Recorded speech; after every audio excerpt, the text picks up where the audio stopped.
Je sais qu'il aime bien aussi cette viande-là, Clément Achadé, qui rit beaucoup déjà pour s'annoncer. Clément, bonjour. Bonjour, Tanguy, bonjour. Aussi la viande de porc. Bon, pas trop. Ouais, c'est ça. Beaucoup faut de réserve quand on est en public. Allez, parlez-moi des titres de votre bulletin. Les jeunes cadres de Banikwara résidant à Parakou se montrent préoccupés par la situation qui prévaut en ce moment au sein du conseil de leur commune de provenance. À la faveur d'un point de presse, ils s'insurgent contre la destitution du maire en préparation. Le ministre de la Justice et de la Législation a procédé hier au lancement de l'appel à proposition d'appui à la justice au profit des organisations de la société civile. C'est un projet qui œuvre pour l'accès à une justice équitable. Mesdames et messieurs, c'est une première depuis hier aux assises à Cotonou, au parquet. Emen Parfait Anemosu nous rapporte que pour la première fois, 3 individus ont été condamnés à des travaux forcés à perpétuité. Qu'ont-ils fait? Vous aurez le compte rendu dans la deuxième partie. À la table du maire, le petit déjeuner était parti de 500 francs CFA. La table du maire est située dans la première rue à gauche, après la mairie de Cotonou, en venant du ciné Péolois. La table du maire, satisfaire votre appétit est notre préoccupation.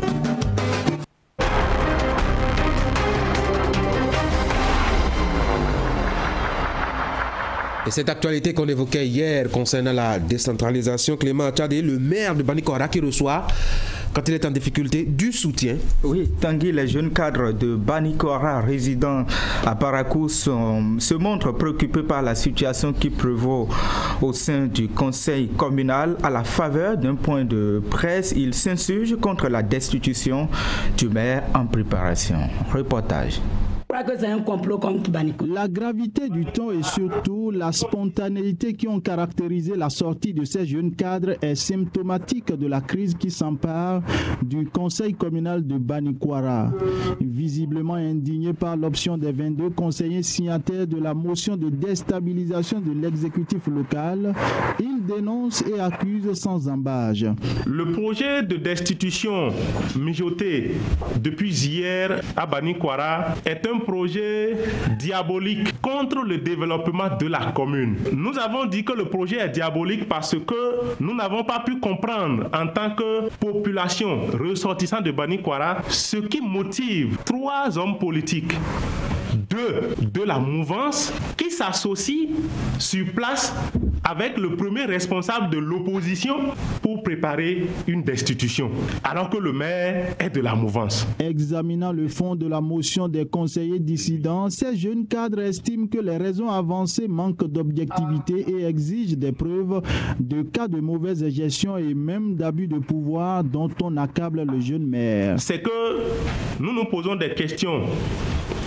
La première question, quand on parle de tout ça, mauvaise gestion solitaire, quelle est la décision du maire de Banikwara qui a violé les tests de la décentralisation ou une décision du conseil communal de Banikwara? La deuxième question qu'on se pose, pour une gestion solitaire, opaque, nous voulons vérifier que les conseillers là nous aident à vérifier eux-mêmes. Ils n'ont qu'à nous dire le nombre de conseillers qui votent oui, pour telle action oui, pour telle action non. Ils n'ont qu'à nous faire les statistiques et on verra que les décisions du conseil communal n'ont jamais été prises à la majorité parce qu'on n'adhère pas aux idéaux du maire. Aux yeux de ce groupe de jeunes cadres, les réalisations du maire Bio Sarako forcent déjà l'admiration et ils en appellent au sens de l'engagement des forces vives de la localité pour faire avancer Banikwara. Banikwara doit évoluer et ce maire doit être soutenu parce qu'il a su mettre notre commune sur la piste, sur la route du développement. Je n'ai pas de parti politique, mais je juge l'homme par ses actions. Et moi, j'ai toujours souhaité, s'il devait être maire à vie, qu'il le soit pour que Banikwara évolue.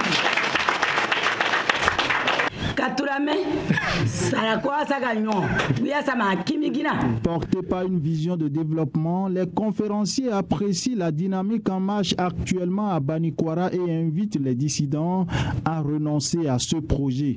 Quitte la politique pour l'économie avec Cotonou qui abrite depuis hier un atelier régional sur la filière coton. L'initiative émane de la Commission de l'Union économique monétaire ouest-africaine. La rencontre s'intéresse au partenariat et à l'amélioration de la compétitivité de la filière avec l'appui de l'USAID.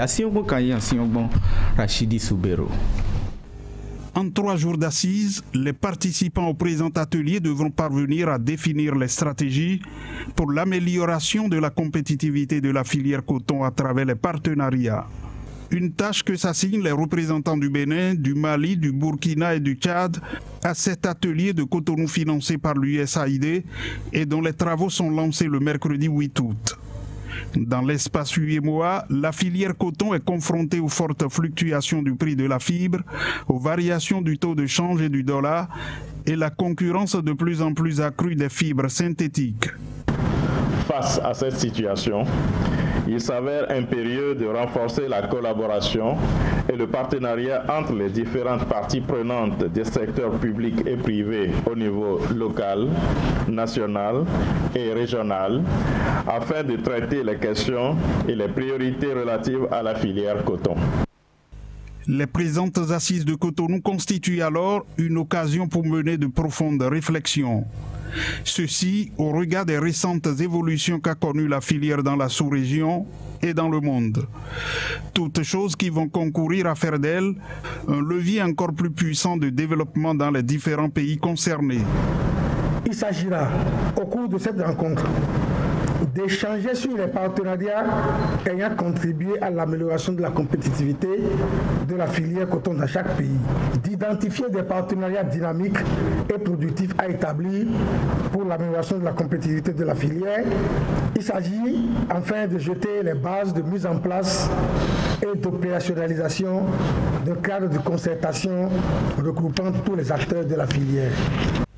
La production dans l'espace UEMOA a atteint au cours de la campagne 2017-2018 un record de plus de 2 400 000 tonnes de coton-graines. Le Bénin a réalisé une belle performance avec une production de 597 986 tonnes en 2017, soit une hausse de 32% par rapport à la campagne précédente. Et l'Agence béninoise de valorisation des résultats de recherche et de l'innovation technologique qui initie au profit des innovateurs et chercheurs une fois Made in Benin. Objectif, promouvoir les objectifs et créer un cadre d'échange entre le public et les acteurs du domaine. En prélude à cette fois, donc, les organisateurs ont annoncé à travers une conférence de presse le contenu de cette rencontre. Rosalie Adjé, Elvis Tonocoin. C'est une première au Bénin. L'Agence béninoise de valorisation des résultats de la recherche et de l'innovation technologique, ABREVIT, organise une fois Made in Benin au profit des chercheurs et innovateurs béninois. Elle vise à promouvoir des innovations, des savoirs et savoir-faire endogènes. Et la présente conférence vient annoncer l'événement prévu pour le 17 août prochain. D'une maison à l'autre dans ce pays, les gens innovent. Mais ils ne sont pas connus. Les partenaires privés trouveront lors de cette fois ces révélations. Et nous sommes dans la mouvance de Bénin révélé. Ces innovateurs, ces inventeurs seront révélés au public béninois pour que les partenaires, les opérateurs économiques privés puissent se saisir de ces innovations et les promouvoir industriellement. C'est ce que nous souhaitons et c'est ce qu'il faut pour le développement de ce pays. Cette foire se veut être une réponse au manque d'espace physique de rencontre entre le secteur privé, la population et les différents acteurs d'innovation, détenteurs de savoirs endogènes et de résultats des recherches valorisables. Elle permettra de créer un espace d'échange entre les acteurs des différents secteurs cibles et améliorer la dissémination des innovations, puis créer un espace de promotion des produits locaux. Avant mon arrivée, il y a eu des concours d'innovation, il y a eu des activités et j'ai pris connaissance des archives. J'ai constaté que Abevrit a accompagné pas mal d'initiatives. Et je crois que c'est la continuité. C'est ça que Abevrit a à faire. De façon spécifique, nous voudrions informer le public sur les compétences, les produits, la capacité de production et du patrimoine endogène du Bénin. Pour cette première édition, les stands sont dédiés gratuitement. Elle se déroule du 17 août au 21 août sur l'esplanade du stade de l'Amitié Générale Mathieu Kérékou. Et le public est vivement invité. En titre, le ministre de la Justice et de la Législation, Massim Kenom, a procédé hier au lancement des lignes directives de l'appel à proposition d'appui à la justice au profit des organisations de la société civile. Le projet entend faciliter l'accès à une justice équitable, le renforcement de l'état de droit et de la démocratie. Le projet reçoit le soutien technique et financier de l'Union européenne. Émile Azokota. Il est officiel. Le lancement des lignes directives de l'appel à proposition d'appui à la justice. Elles sont au profit des organisations de la société civile. C'est une initiative dont le seul but est de permettre aux OSC de faire des propositions pour une bonne mise en œuvre des projets d'appui à la justice afin de faciliter les activités au sein du secteur, notamment l'accès à une justice équitable. Ainsi, le projet d'appui à la justice a procédé à l'élaboration de l'appel à proposition restreint et des lignes directrices pour l'appui des initiatives de la société civile pour une justice accessible, de qualité et pour l'amélioration des services pénitentiaires, des établissements pénitentiaires et des centres de sauvegarde de l'enfance et de l'adolescence. D'une manière spécifique, la cérémonie de ce jour consacre le lancement d'appels à propositions qui permettront à terme l'accès par les justiciables à une justice équitable et l'amélioration des services des établissements pénitentiaires. Les lignes directives du projet à proposition d'appui à la justice ont entre autres pour priorité le renforcement de l'état de droit, la promotion de la démocratie, la protection des femmes et des adolescents. Et ce sont ces priorités bien fondées qui ont suscité la motivation de l'Union européenne à apporter son apport technique et financier. Si l'Union européenne a décidé d'appuyer le secteur de la justice au Bénin, c'est parce qu'elle considère qu'un pouvoir judiciaire indépendant, impartial et intègre est essentiel pour asseoir un véritable état de droit, instaurer une confiance des justiciables dans la justice et créer un climat des affaires favorable aux investisseurs. C'est pour atteindre cet objectif majeur que le projet lance le présent appel à proposition au profit de cette cible, à savoir les organisations de la société civile qui participent, vous le savez bien, au développement et à l'ancrage démocratique de notre pays.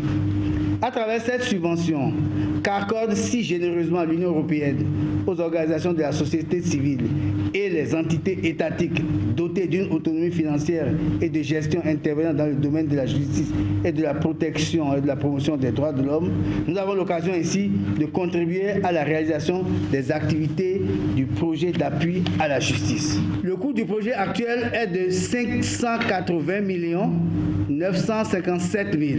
C'est le 10e Fonds européen de développement pour la réalisation du projet d'appel à la justice.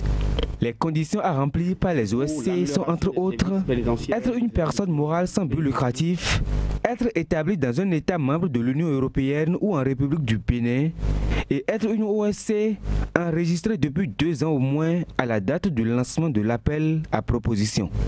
Le bulletin a été préparé par l'ensemble de la rédaction. Merci de m'avoir suivi. À demain. Il a été servi par Clément Tchadé sur Actu Matin. Bonne journée, Clément Tchadé. Mesdames et messieurs, voici maintenant une célébration. Eh bien, nous allons penser à nos athlètes sportifs. Voici la chronique de Moïse Dossoumo à cet effet.